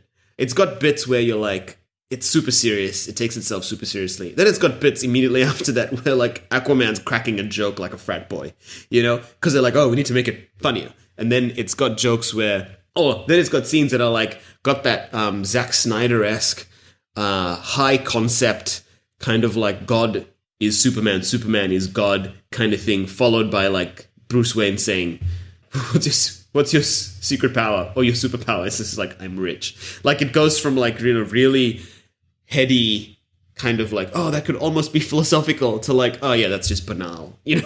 So it's across the board. The acting as well. I think they started all of the rehearsals and they started filming with all the characters being in one way. So being serious and taking themselves super, super seriously. But then halfway through, they're like, oh, we should make everyone more funnier. And so there's all these jokes. It's wildly watchable, but wildly enjoyable because you don't have time to stop and think about any of these things because the pace of the story moves so fast, right? So I think Warner Brothers wanted the movie to be less than 2 hours. So they had to, so it's a short movie, and so things move really fast. They have to introduce Flash, Cyborg, Aquaman, talk about what's been happening with Diana for the last 100 years, where what Bruce Wayne is up to, introduce Steppenwolf, go around the world, because they're showing you Atlantis, they're showing you Themyscira, and you don't have time to stop and think about any of the weirdness that's happening in the movie, because the next thing's already happening, And then there's like, it's a global scale as well. It's not just like the Justice League's happening in Gotham and Metropolis. It goes around the world. There's like stuff happening in Russia. There's stuff happening in other parts of the world. And then you've got Atlantis and Themyscira as well. And so you're constantly like shuttled around the place with this movie. It's a thrill ride, really. But at the end of it, it's like a roller coaster. And at the end, you're like, I feel a little bit sick. But that was pretty fun. So I don't know how to review it that way. Like, the best I can say is 50-50 in the sense of it's much better on first watching than Batman v Superman. It doesn't take itself as seriously and it's not as slow because it's trying to be philosophical or serious. And yet some of those elements are in there. And at the same time, it's funnier, it's more lighthearted, and it's a bit, it's a bit more enjoyable, but not as good as Thor Ragnarok in terms of how that was in terms of visual style and tone and like just the feeling that it leaves you with after the movie. It's funny, when I watched it on opening night here, and so there were clearly, mainly a lot of DC fans or, fans of the comic in there, and they wanted to clap when certain things happened. Again, not giving away any spoilers. They wanted to clap, but they were also like it wasn't exactly as awesome as it should have been. And the movie didn't give you any time to really appreciate, when, you have the hero shot, when the hero, when I'll use an Iron Man type of reference. When Iron Man, there's that scene in The Avengers where they do that pan shot as all the Avengers come together really for the first time in the middle of the Battle of New York, and the camera does that circular pan around them, and they're all like moving into position, so it's like they're all in motion, but it looks like they're still. So like Iron Man's like descending from the sky, Black Widow is reloading her gun, Hawkeye's reloading his bow, and like the camera pans around them, and it gives you this hero shot of like, oh man, the Avengers are together, and everyone can cheer and like appreciate it. This movie doesn't give you that space, Like stuff happens, and then you're like, well, should I clap now, or is there going to be another thing where I can clap later, Because it's already moved on to the next thing, and you're like, oh, I missed the moment to clap, Because people, like one or two people would clap, and that normally would start everyone else, but then the scene would be over, and everyone's like, oh, just this one dude clapped by himself, It's kind of... I don't know. It was funny to watch. It feels more like an art installation than a movie. Yeah. the way you talk about it. It's fascinating. Like, some people are going to watch it as a film. It's not a film. It's like, it's another thing, you know? It's the Franken movie. It's like, there was another article that talked about, I think it was the same Franken movie review or whatever, that said it's kind of like what would happen if the internet got to make, if Tumblr got to make the movie, because everybody wants something different. And so the end product has all of those things, but none of them actually coalesce completely, you know? So, you know, I think it's definitely worth watching. Just go into it with the right expectations. Because the vision is, I don't know, it's a Franken vision of whatever it's supposed to be. I'll give it 50%. Like, I think the Rotten Tomato score when I last looked at it was in the low 40s. Yeah, something like that. It was 46. It wasn't. Yeah, I think that's a little bit harsh, but only a little bit. I'd give it like 50%. I'd say it's from a movie point of view. Like, if you're a critic, it's not a great movie. But if you're a fan of the universe and if you're a fan of these types of movies, it's definitely something you should watch. So again, you know, I think I have to watch it now. It's good, but you know, it's that. And then like some of the jokes that they put in to try to make it funny aren't even like, you know, they aren't even that funny. A lot of the jokes don't land, and they're just kind of cringeworthy. But at the same time, before you have a chance to cringe, it's already moved on. Like, it's a lot of the best jokes are in the trailers already. So you've already seen like a lot of the best jokes. And then on the flip side, it's like the characters. I think Cyborg was the least interesting character when I was going into the movie, but was the most interesting character in the movie. Really? From the new set of characters. I think Aquaman had tonal issues, and the Flash, compared to the TV show, I read some Flash comics, and the Barry Allen in the TV show to me was closer to the Barry Allen that I know from the comics, and even like the animated movies. Ezra Miller's version of the Flash is a different take on that character, and I'm not convinced by it. So I'd give him one more movie in like the Flash origin movie to see how they can create that character. But Grant Gustin's Flash from the TV series, especially the first couple of seasons, was more the Flash that I like. You know, kind of closer to the Flash Barry Allen's a smart guy. You know, he's a scientist, he's a detective type of guy. This Barry Allen came across as too much of a social misfit to suit what I was expecting. So, but again, you know, interpretation, because it's almost like, well, we need a social misfit on the team, so let's make it the Flash. You know, and so they could have used Wally West or Bart Allen or whomever. It's not like we have only one Flash. Well, and again, it's kind of like, whether it was Wally West or Bart Allen or Barry Allen, nobody, a lot of people wouldn't have known the difference.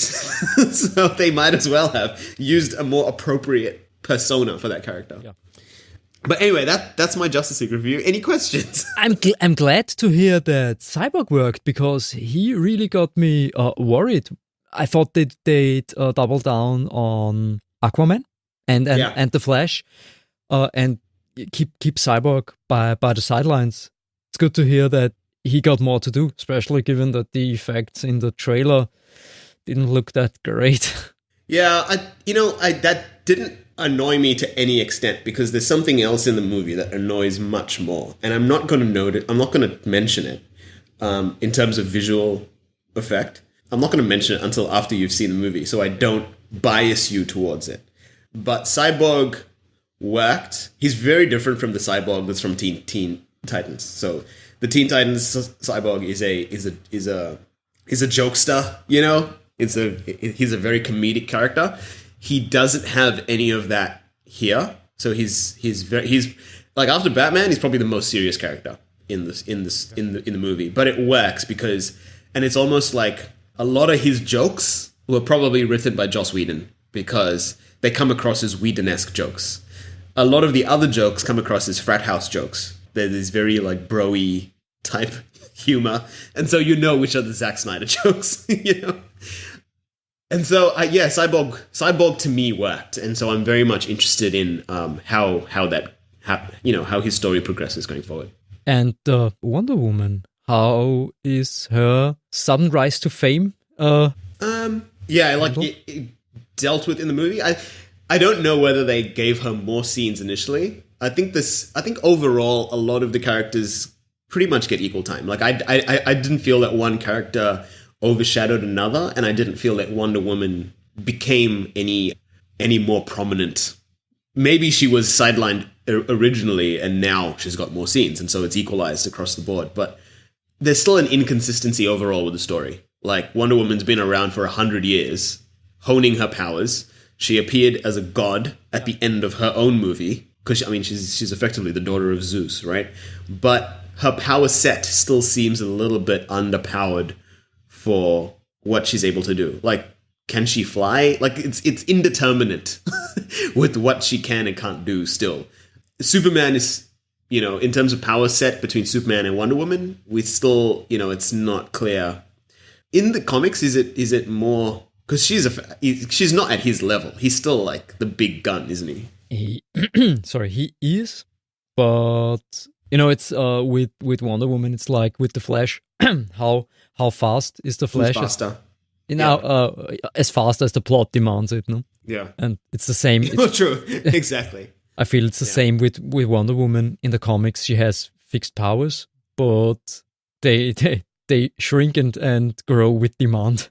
As required. And I think it's the same here. Like, they do explore a little bit what she's been doing for the last 100 years. And it's not so much an exploration rather than a discussion, I guess. But it's interesting to me, because I would have liked to have seen her progress power set-wise between the different movies and the different time periods. But, because, we saw her against Doomsday in Batman v Superman. Yeah. And now we see her here against Steppenwolf. So it feels linear. Whereas I would have liked a little bit more progression. And that's the thing. It's like you raise the stakes. And so there was another, like, Steppenwolf, from a CGI point of view, comes across as another, like, kind of indeterminate gray CGI character, which is what Doomsday was as well. And it feels linear. I would have liked there to have been a step change in what brought the Justice League together compared to what the three of them could have handled on their own. But so I don't understand, because as we talked in Thor Ragnarok, that was a Kirby fest. Everywhere you looked, there were designs, and it worked. And I don't know why DC doesn't go this route and say, okay, Steppenwolf has every one of Darkseid's generals and minions has a very distinct look about themselves. Mm-hmm. And Steppenwolf in his original form might have not been appropriate to put into a live action version, but at least take the cues from there, put him in something more elaborate. I only know the design from the action figure, and that looks like a beefed up parademon, and not like some important character in the military. Yeah, it's going to crush this world. I think it was a design issue. I think it was also just the motion capture that they did and the animation around that motion capture. It wasn't as believable or even as, like, seamless as you would have in something like the Planet of the Apes movies, where Caesar comes across as an actual... Like, it's there. It's like a monkey, and it's super convincing. Steppenwolf felt a little bit cartoony, so I was a little bit disappointed at how that was actually executed at the end. Because even, like, I don't know, like, maybe even in Star Wars, when you had that uncanny valley type situation with in Rogue One with Tarkin and Leia, it's still, if you didn't know, a lot of people kind of just thought that it's those characters there was something odd about them, but they couldn't quite place it. Yeah. If they didn't know that they were completely CGI. Whereas here, Steppenwolf comes across as a CGI insert in the movie. So it's almost like, you could have done that a little bit better, guys. Speaking of the Uncanny Valley, did you notice Henry Cavillier's mustache? That was the thing I was trying not to mention. Oh, I'm sorry. So, I'm not going to... Yeah. I want you to go and see Okay. that and see what you think about it. Okay, because my brother told me that something was off with his face, and he thought it was like in the second Star Wars movie, Empire Strikes Back, the fifth, where Mark Hamill had his motorcycle accident, and that's why his face looks a bit bloated because he was still recovering from the wounds, and he thought that Henry Cavill had an accident. And they removed scars via CGI.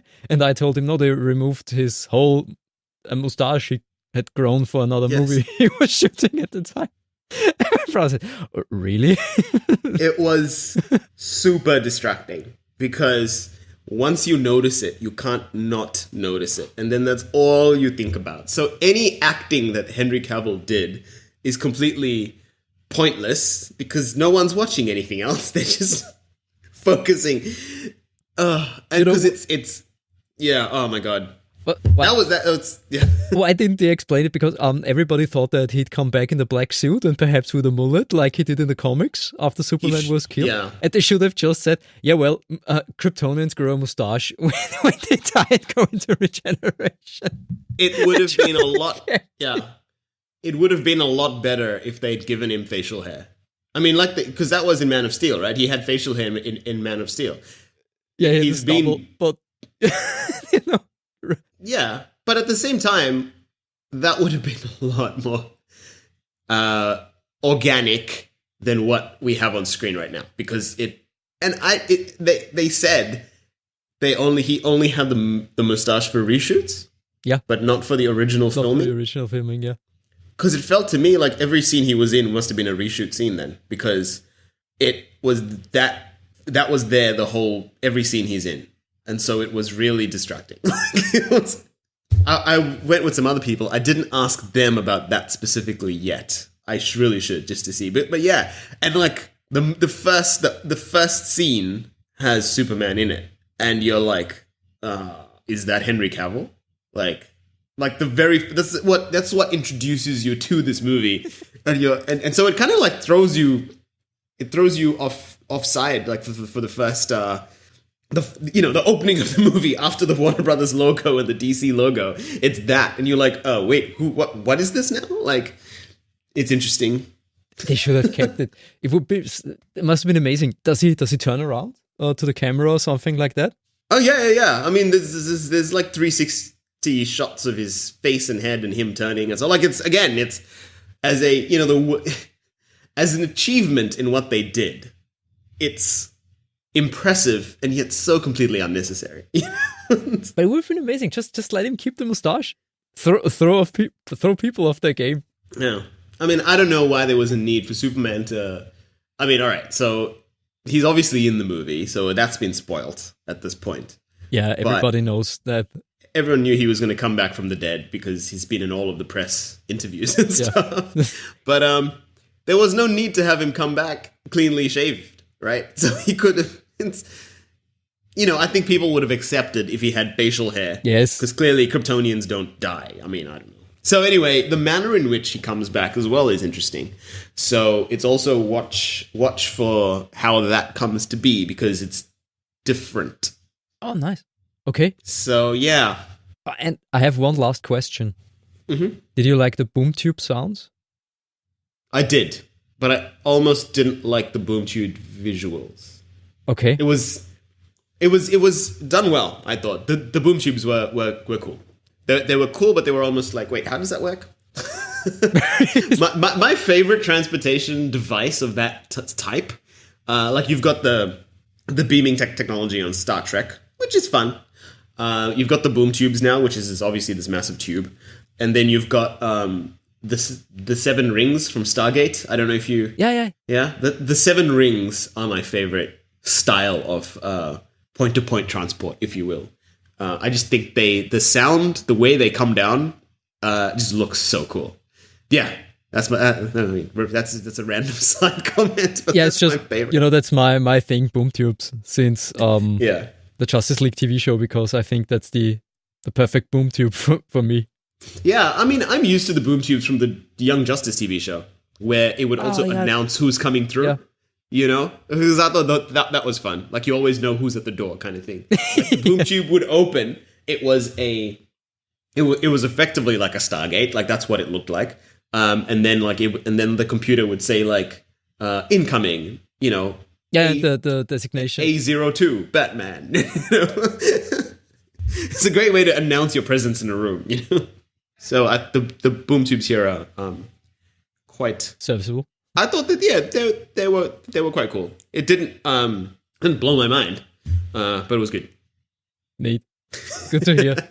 And on the flip side, I mean, being out of the New Gods universe and stuff, there wasn't a whole lot of Kirby influence that I saw. But maybe you will see more. So that was a little bit disappointing. I just heard that Darkseid gets mentioned, and nothing more.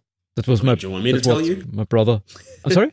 Your brother just gave you everything, didn't he? Yeah. It's.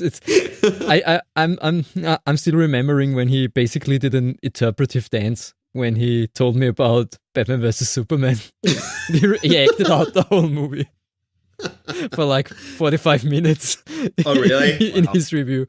So I should have filmed it. It's a masterpiece. It's a movie in itself. The retelling, yeah. Yeah, it's like James Franco did this movie, this making of thing, The Room, the disaster artist about The Room. Yes. And that'll be my brother. My brother's the disaster artist for Batman v Superman. Yeah. The disaster artist part 2. Part 2. Yeah. I mean, again, it comes down to the whole thing I was saying about escalation when it comes to Steppenwolf and Darkseid. Because one of the things I was looking to see or expecting from this movie, one of my expectations going in was, is Steppenwolf just a precursor villain, or is he the villain of the show? So, I mean, he's the main villain at this stage. But there is a door that opens into the larger context of where and why Steppenwolf is coming. So how that was treated was a little bit not as convincing as I would have liked it to have been. Like, I think Marvel did a lot better in foreshadowing Thanos, whereas Darkseid still is a little bit more of a idea that nobody's really paying attention to compared to the fact that there is an actual physical being that has his eyes set on Earth right now. The danger is not clear enough. And it's sad to hear. Yeah. Because with all the grandeur and the madness that you've been describing, the non-stop thrill ride, it should have been made clear that there are bigger things on the horizon for this universe. And so, I mean, yeah. I was hoping, but it seems like DC's really only doing one story point at a time. And then it's almost like constantly adjusting what they're doing as well to make sure that the next one improves upon the previous one.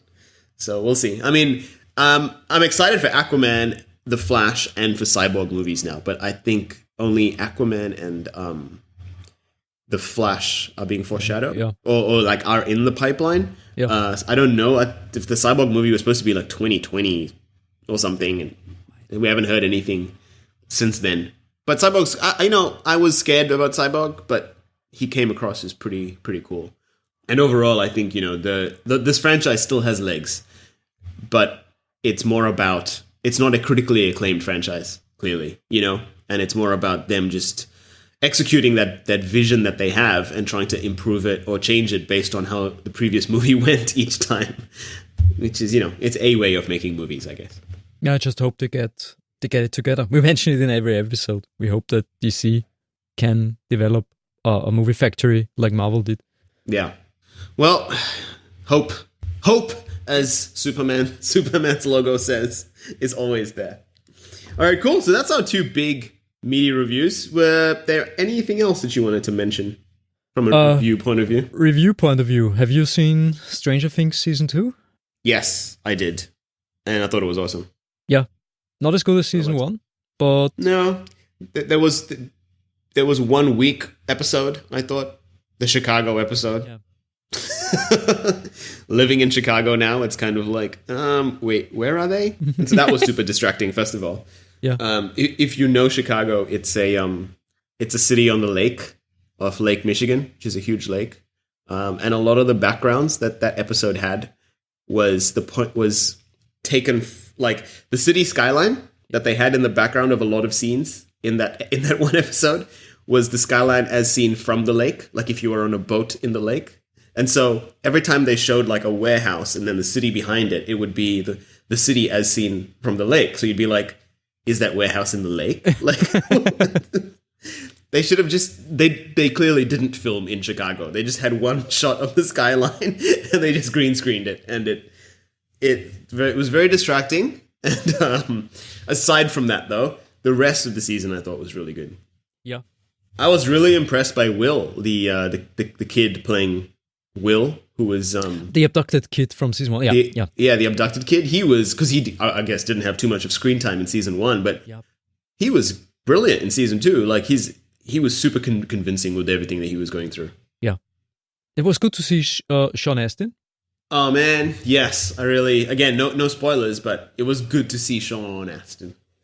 And he was, again, like I got all those Samwise Gamgee vibes from him as well. I was like, so, you know, what's his name? Bob? Bob. His name was Bob. It's like, Bob, you're just such a nice guy, you know?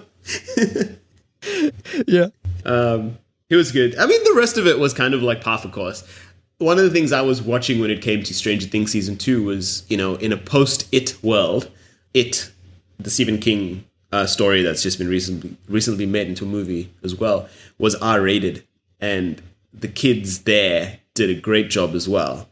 And Stranger Things 2 was having to contend with the fact that it really pushed the envelope when it came to what you can do in a story like that. Yeah. Stranger Things still stayed in its space that it existed in season 1. I didn't feel that it really pushed the limits of what it was willing to do with the story and where it was like in terms of the danger and the urgency of what was happening. Yeah, the danger and the urgency. It's the new foil guy. The Max, what was the girl's name, and her brother? Oh, yes. Yeah. It's an over-the-top character and kind of distracting, but, you know, at some points in the show, he felt more threatening than any Demogorgon ever could. Yeah. Yeah. That was an interesting one. Like, it almost gave me that vibe as well. Like, you know, I wanted to see what kind of justice was going to be served to him in the course of this. But you know. Yeah, perhaps he turns into a werewolf because the references to Teen Wolf. Oh, you mean with the basketball? Yeah, I really thought that. And in the next moment, he's gonna turn into a werewolf and then lay waste to the school or something like. Yeah, and that's the original Teen Wolf from like the 1980s. Yeah, not the new TV show with Teen Wolf. With Dylan O'Brien and Tyler Posey. Yeah. My guilt pleasure show. That was my guilty pleasure show. It's over now. It's Gotta find a new show. Oh, it's over. It's finished. As an ending for that season, it was satisfying. But it's like eating a really sweet dessert watching that show. Like, you know, it's bad for you. Yeah, but nothing makes sense, but it's so good. You know, it's so enjoyable.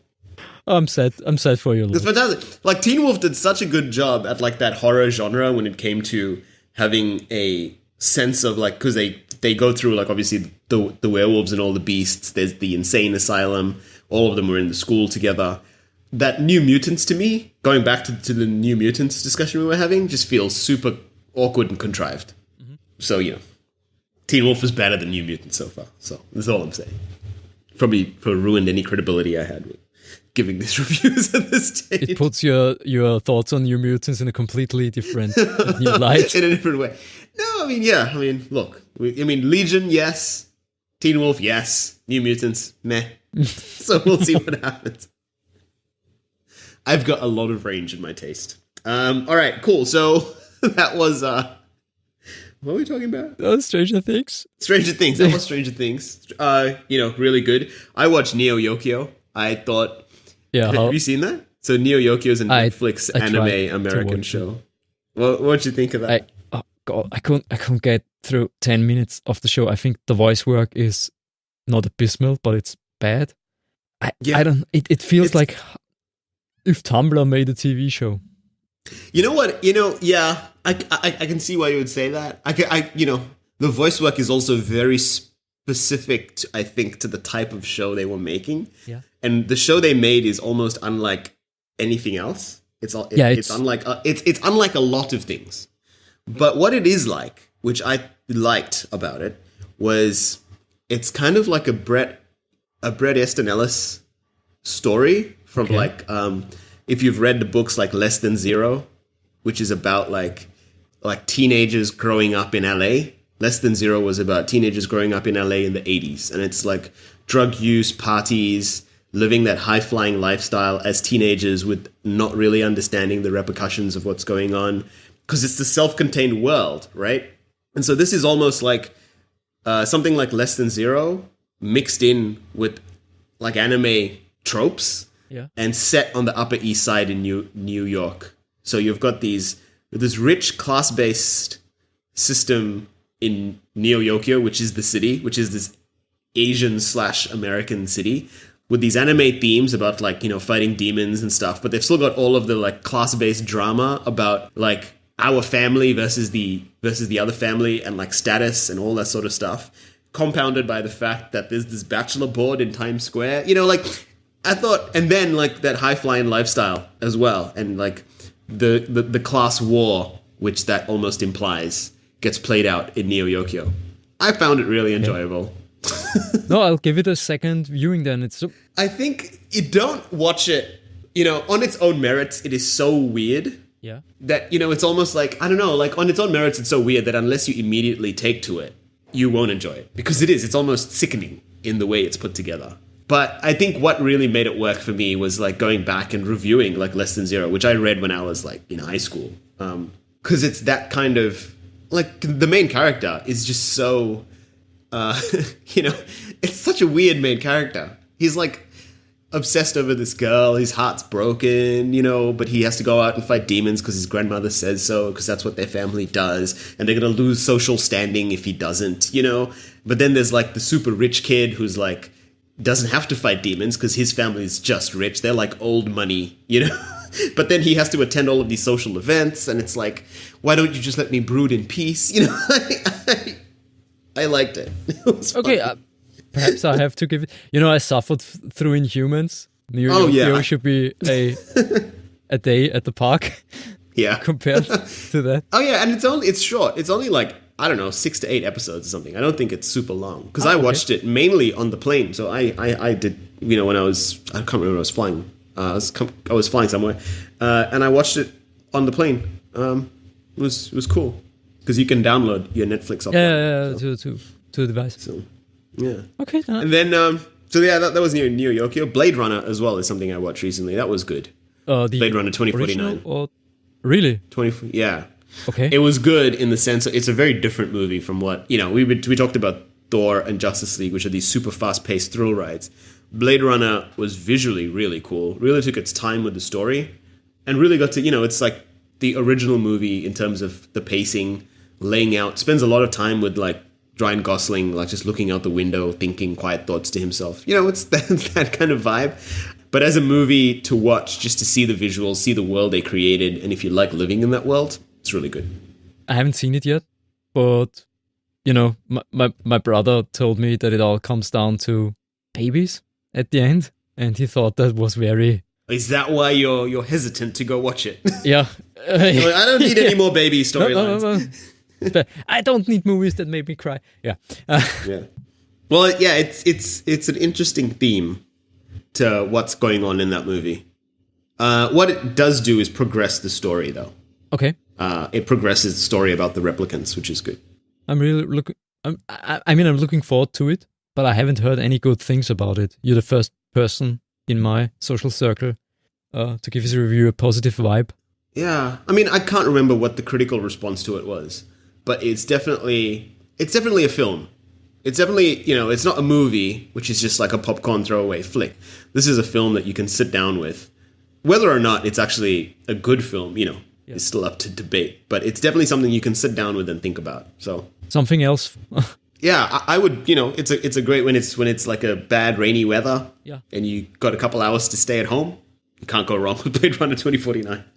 And then the other thing that I saw was Atomic Blonde, which was... you watched it? Yeah, I watched it. It was it was great to see a movie set in like 1989 around the fall of the Berlin Wall. Yeah.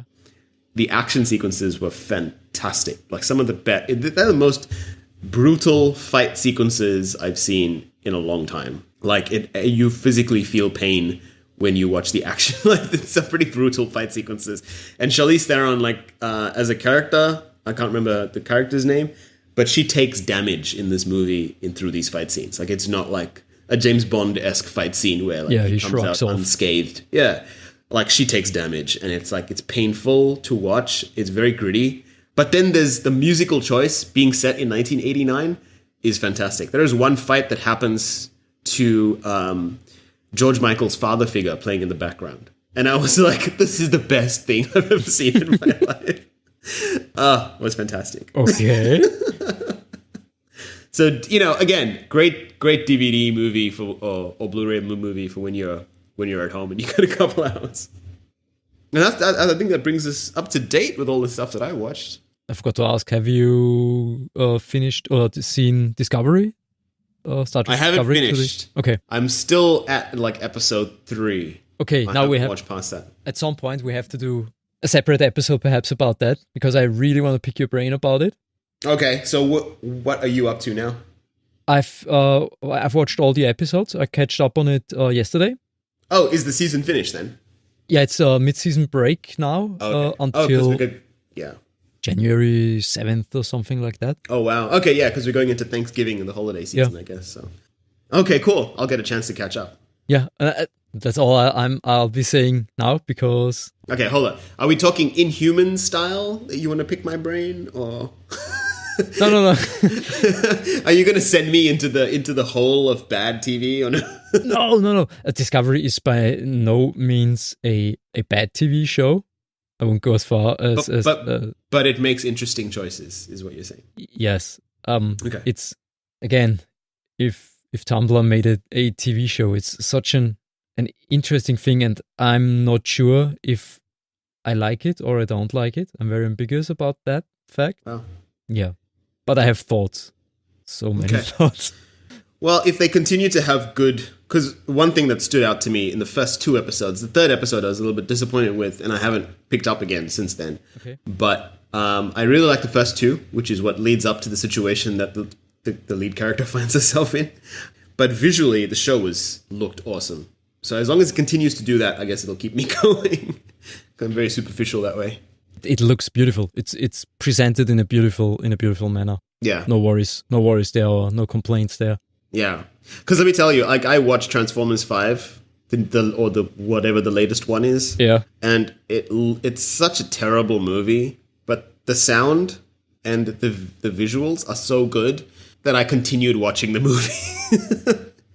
It just looks so good. And that's everybody who has an interest in the Transformers movie says that they're the worst movies ever made, but they look and sound so good. Yeah, they're just made so well. Like, I mean, the production team's fantastic. I mean, the writing and the story's terrible, but the production is great. Again, losing any credibility I had as a reviewer.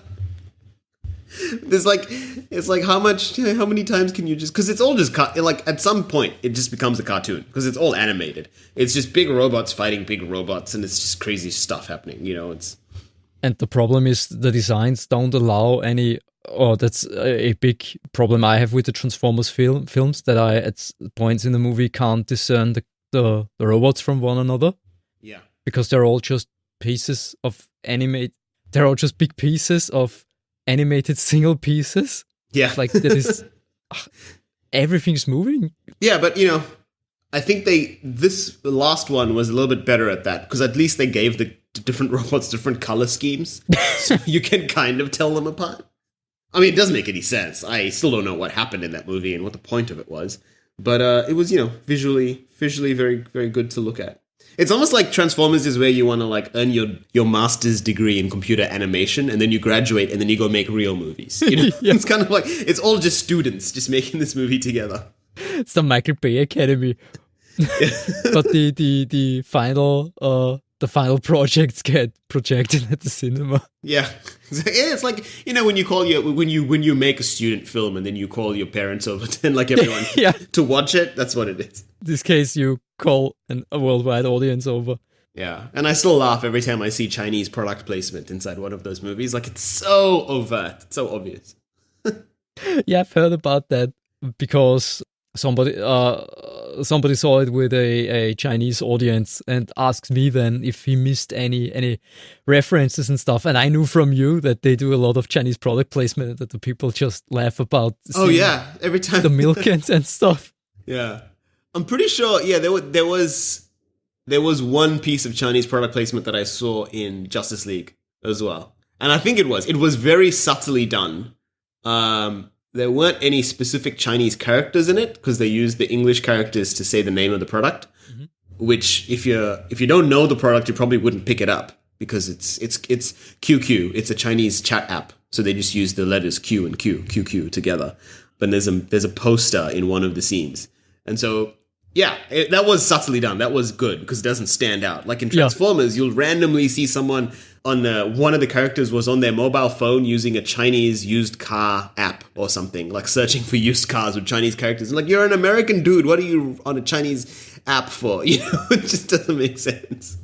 Anyway, that it's hilarious. China is just I think Transformers stays alive based on its Chinese box office. So, you know, again, China's such a massive force in the industry now.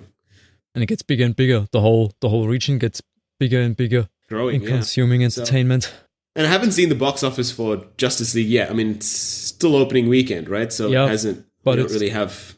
It performed worse than Batman vs. Superman did in his opening weekend. Yeah. And I've read today that the Warner Brothers CEO that overlooked the project has already been interviewed. Oh, wow. Okay, wow. Really? Like, interviewed? Like, what do you mean interviewed? Like, exit interview? Or They just called him into the office, perhaps because he gets a new coffee maker, but you know how this gets blown up. The speculation. Yeah. Well, I'm just reading the Box Office Mojo headline, and it's Justice League looking at 93 million plus opening, which is actually way below expectation. Yeah. I think they were projecting 120 million opening weekend. But if it's only 93, that's actually quite bad for a movie like this. Yeah, but then DVD sales and so on, perhaps it catches up. Well, eventually it will, and that's domestic. So domestic in America, you would want at least 100 million plus opening weekend for a movie like of this scale. You know, because they spent a lot of money to make it. Yeah. So the studio would only recoups that in the first 2 weekends effectively, and if they can't, then the movie runs at a loss. And they made they've essentially filmed 2.5 movies, if you believe the chatter. Well, that's what they're saying, is that they had to cut out again like another half an hour, so there's going to eventually be like an ultimate edition of this. Which, I mean, the ultimate edition of Batman v Superman to me works a lot better compared to the theatrical release. Because it fills in a lot of those stupid gaps. I mean, the big gaps are still there. Batman v Superman, like, you know, Batman's sudden change of heart because his mother's name is Martha. It's like, what? I almost like the movie because of the broad strokes. You know, again, going to the analogy where the movie maker, where Zack Snyder's a painter, you can kind of, if you stand back, it's like a Monet, you know? Yeah. If you stand back, you can kind of see what the picture is. About how in that scene, Batman realizes Superman's humanity, and he realizes that, you know, I'm potentially, you know, making a decision based on assumptions that are not true. But in the execution of the way that scene plays out, it's just so stupid. So I like to watch the movie from the broad strokes rather than the details of what actually happened. So, you know, I'm doing my own editorializing on how I'm watching the movie. I guess that's the sanest version, or the sanest way of watching the movie. Well, yeah, and I think, especially a movie like this. And it actually, this movie tries to explain some of those things in its own way as well. So there's a really cool line that Batman says in this movie explaining his relationship with Superman, which I used as validation for my thought on how the broad strokes play out in Batman v Superman, you know? So, yeah, again, no spoilers, because I'll let you go and experience that for yourself. But, you know, and then you can tell me whether you think it actually makes sense or whether it's just like, you'll get a catch-up report on that. Yeah. Okay. Cool. So that's next episode on Asteroids in Exile. Oh, cool. All right. Awesome. So we've pretty much done our agenda, I think. Yeah, the time constraints that we put upon ourselves were met. Cool. Done well. So now you've hopefully got enough time to make it to your dad's birthday party. Yes.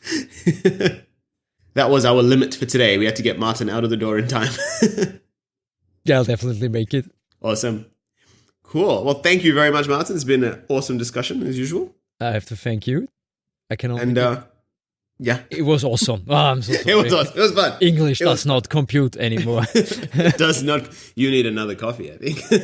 And yeah, and thank you for listening if you made it this far. So yeah, as always, you're great. And thanks to Ashley once again for the question. We'll be back hopefully in a couple of weeks. I don't know. We need to talk about whether we're going to do an end of year review show or whether how we're going to close off the year. So we've got one more episode maybe in the can. Well, not in the can, but in the plan. In the plan. Yeah. The can plan. So so thanks to everyone for the journey so far with season 2, and we'll see you next time. See you next time. Bye-bye.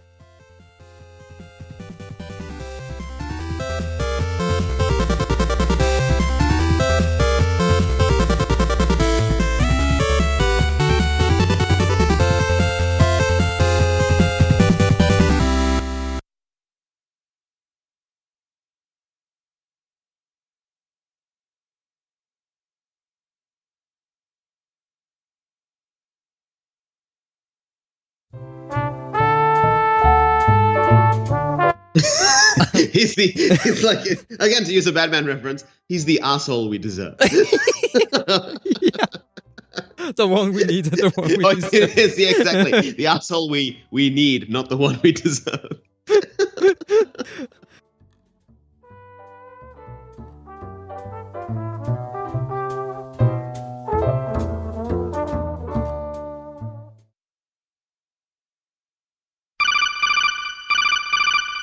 No.